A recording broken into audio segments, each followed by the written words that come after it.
तो सर आपस में खेलते रहेंगे। मनोज चौधरी जी, सवाल ये है कि जेनजी जब चुनता है तो वो उम्र देखता है, एज फैक्टर है या आइडिया फैक्टर है? आपके हिसाब से क्या काम करता है? आपके भी काफी युवा अध्यक्ष हैं, सांसद भी युवा हैं, मंत्री भी हैं। पवन जी, आधे घंटे तक मैं इन सबको सुन रहा था। मैं चाहूंगा कि 5 मिनट आप मुझे दो तो कोई मुझे टोके ना।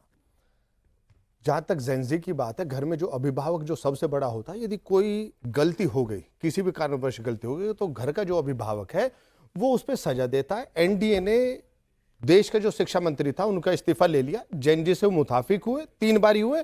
उन्होंने जेनजीओ को समझाने का प्रयास किया। गलती हो गई, स्वाभाविक गलती हो गई। बड़ी बात यह है आपने गलती पे माना और आपने उसमें सुधार किया।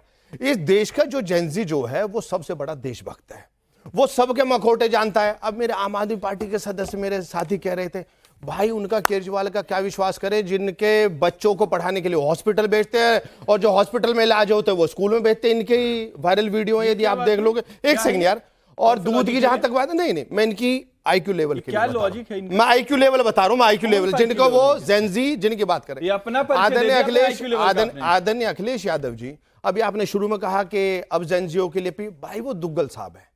दुग्गल साहब एक मूवी का कैरेक्टर थे जिसमें रोज रोज उनके कैरेक्टर बदलते रहते थे।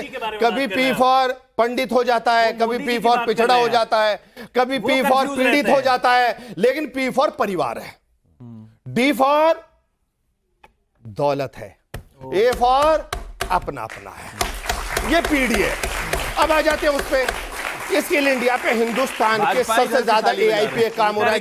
देखिए अरे रुक जाओ यार, आपकी तरह नहीं है। कल तक इन्हें हराने के लिए दिल्ली में थे। अरे भैया दिल्ली में थे ना, और जिनको हराने के लिए दिल्ली में थे ना, सही है। अब जेनजी पे आ जाते हैं तो जेनजी को इनके सबके इनके रूप पता है। उन्हें पता है कि देश में क्या हो रहा है और आगे क्या होना चाहिए। देश एआई की तरफ बढ़ रहा है, पूरा विश्व एआई की तरफ बढ़ रहा है। आप शिक्षा को उधर की तरफ, आप इनको धन्यवाद प्रदर्शन में, अरे मैं आपके बीच में नहीं बोला था, फिर आप बोल नहीं पाएंगे, फिर आप बोल देखिए, फिर आप बोल नहीं पाएंगे, फिर आप बोल नहीं पाएंगे, कोई सुनिए, फिर आप बोल नहीं पाएंगे तो एआई की तरफ नहीं जाएंगे। कोई यदि गलती, कोई यदि खामी तो उसे ठीक नहीं करेंगे। देश के जेनजीओ को सही रास्ते पे नहीं डालेंगे, क्या उनका स्किल डेवलपमेंट नहीं करेंगे, क्या उनको देशभक्ति नहीं सिखाएंगे, क्या उनको कोई चीज यदि हो गई, अरे 95 लाख में 90 लाख फर्जी, 95 लाख सबसे में 95 लाख किसने किए, किसने छापे मार के खत्म किए, किसने किए? पंजाब सरकार ने उसे झूठे वो चला रहे थे, किसने कैंसिल किए? कौशल विकास मंत्रालय ने, जय चौधरी। अच्छा ये देखिए जेनजी की बात, 90 लाख फर्जी, 95 लाख में बच्चों, 90 लाख बेनिफिशियरीज। ये इसी तरह के तर्क करके जेनजीओ को सब कुछ समझ में आता है। अब आपने एक ये कहा कि राहुल गांधी जी या मोदी जी, ये जेनजी कहते हैं ना, age of number of game, age of number of game, सिम क्या है, एज क्या है, सिर्फ नंबर है। अच्छा ये कहना एज इज जस्ट नंबर, जैसा नंबर, थोड़ा अंग्रेजी और अरे मान्यवर आपके जैसा शिक्षा मंत्री तो जरा बांट वालो ना, आप बन जाओ ना जाके पंजाब में शिक्षा मंत्री क्यों नहीं बने? अरे बहुत विद्वान हो तभी गाली खा के आ रहे हो पंजाब में। कितने विद्वान है, मैं ब्राह्मणों को बहुत सम्मान करता हूँ और जिनके प्रवक्ता खड़े होते हैं ब्राह्मणों को गाली देते हैं। ये तो ना बताएं हमें शिक्षा न सिखाए, शिक्षा न सिखाए जेनजीओ से। देखिए इन लोगों के साथ में दिक्कत ही ये है, मुद्दे पर कभी रहना ही नहीं चाहिए। अभिषेक जी सुनिए जी, आपने सबने अपनी अपनी पार्टी की बात लाइन लेंथ रख ली, अब वापस आते हैं मुद्दे पर। जेनजी ने पॉलिटिकल चर्चा तो बदल दी, क्या जेनजी पॉलिटिक्स बदल पाएगा? और अगर पॉलिटिक्स बदलती है तो कौन कौन सर्वाइव कर पाएगा? जेनजी के लिए एडेप्ट करने के लिए आप क्या करेंगे?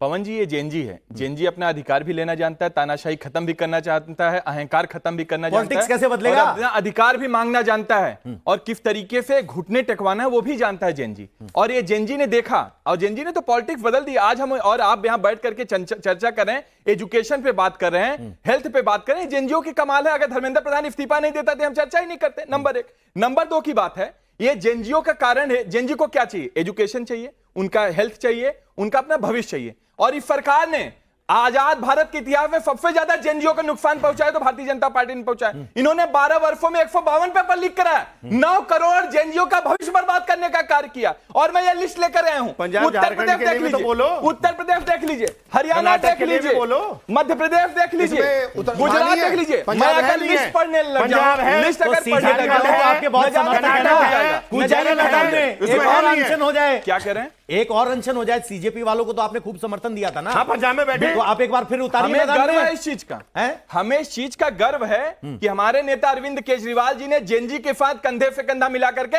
उनका अधिकार मांगने का कार्य किया। हमें भारतीय जनता पार्टी वाले थोड़ी ना कि जेनजी को गटर छाप बोलेंगे, हम जेनजी को आतंकवादी बोलेंगे, गटर हम छाप से जेनजी आगे को बात बढ़ नहीं पा रही उग्रवादी है। बोलेंगे। जेनजी ये हमारे साथ भाजपा ही आपके कर मन में कोई सकते हैं, सवाल है? ये भाजपा ही कर सकते हैं।